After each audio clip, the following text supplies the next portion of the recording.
এখন আর আগের মতো মোবাইল কিনবেন আর বিক্রি করবেন এটা করবেন না।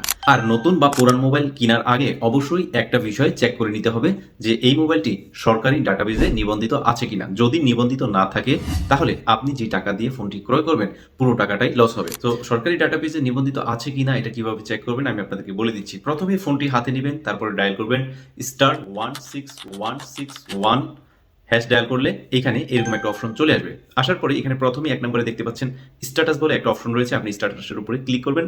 তারপরে এখানে আরেকটা অপশন চলে আসবে। এখানে দেখতে পাচ্ছেন যে আপনার ফোনের যে ১৫ ডিজিটের আইএমই নাম্বারটা রয়েছে সেই নাম্বারটা এখানে দিতে হবে।